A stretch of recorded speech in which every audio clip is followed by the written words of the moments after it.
Keeping Quiet by Pablo Neruda. Neruda wrote in a variety of styles, including surrealist poems, historical epics, political manifestos. He wrote passionate love poems such as 20 Love Poems and A Song of Despair. Keeping Quiet is a poem about the need for soul searching, which may help us make peace with ourselves and others. It appeals to the readers to take a little time out of their busy schedules and emphasizes the necessity of quiet introspection and retrospection. It advocates doing nothing for some time. It tells us how a moment of silent introspection will make us realize the utter futility of our aggressive endeavors. Analysis line wise. Lines 1 and 2. Now we will count to 12 and we will all keep still. The poet introduces a game of hide and seek, but it is a reversed one. He asks everyone to count up to 12 in their mind and urges them to be still. They would stop their babbling tongues and moving arms. Instead of searching outside, they would look inside and do some introspection. It is like an exercise of meditation, gradually calming the mind. The number 12 represents the hours of the day or the months of the year. Poetic device used here is repetition in we will. Lines 3 and 4. For once on the face of the earth, let's not speak in any language. The poet discourages us from speaking in any language. People across the world should not speak their own languages. They should keep quiet and speak the language of silence. Language can be a dividing factor. It leads to domination and discrimination.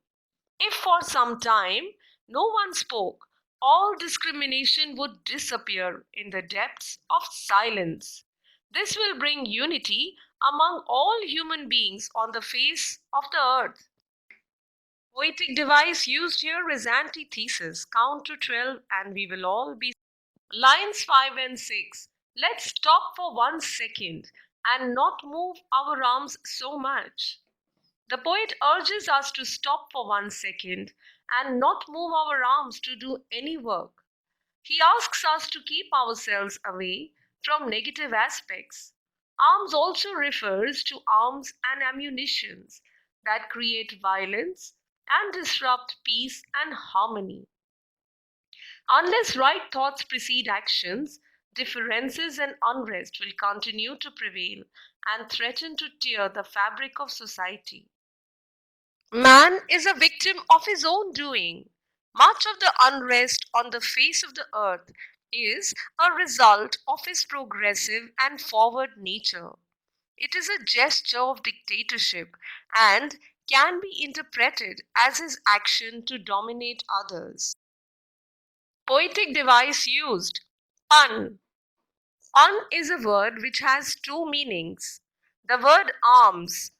First meaning, hands engaged in several activities. Second meaning, weapons used for destruction. The next poetic device is repetition. Let's is used to create a bond with the reader and stress his point.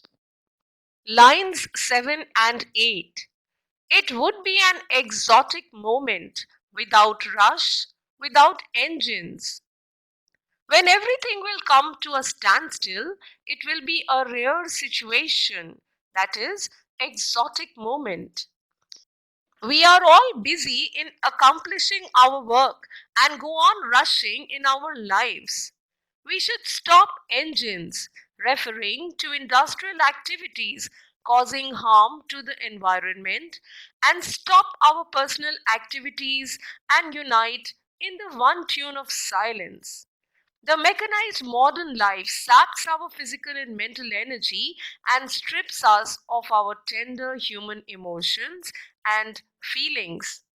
Exotic moment means a unique and rare moment of beauty, world peace, universal brotherhood, compassion, and understanding. Lines 9 and 10. We would all be together in a sudden strangeness. Everyone will be calm and quiet, united with each other in a strange atmosphere. It will be strange because it has never happened earlier. In the moments of silence, human beings can experience the strength of togetherness and create a bond which binds all humanity together. This new and inexplicable feeling will be a blessing for humanity. Lines 11 and 12. Fisherman in the cold sea would not harm whales. No person would harm any other living being, either for food or for earning his livelihood. Fishermen represent tyrants and killers. The poet wants them to stop their work and realize their mistakes. The powerful metaphor of fishermen is a comment on man's irrational exploitation of nature for his selfish interests. His actions have harmed wildlife and pushed endangered species to the verge of extinction. The poetic device used here is metaphor. Fishermen represent all kinds of tyrants, and lines 13 and 14. And the man gathering salt would look at his hurt hands. All the people who work endlessly will get some time to look at their injuries and the damage they have caused to their body. The salt gatherer is representative of the poor worker class section of the society. They go to any extent to earn their livelihood and often hurt themselves irreparably. This is another metaphor that criticizes man's obsession with material advancement. It has brought misery and suffering as man does not pay heed to the spiritual void created due to his greed for more. The poetic device used here is a metaphor. The salt gatherer is representative of the poor worker class section of the society. Lines 15 and 16. Those who prepare green wars, wars with gas, wars with fire. Green wars are the brutal wars waged by man against nature. They exploit nature for selfish reasons, which leads to environmental degradation. Man's inability to appreciate his symbiotic relationship with nature results in untold suffering.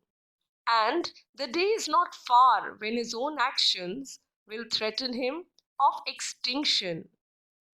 Wars with gas, wars with fire are the wars that human beings have fought against each other in the past and present. They make use of such devastating weapons that have the capacity to wipe out humanity from the face of earth. Those refers to all the people responsible for initiating and aggravating wars.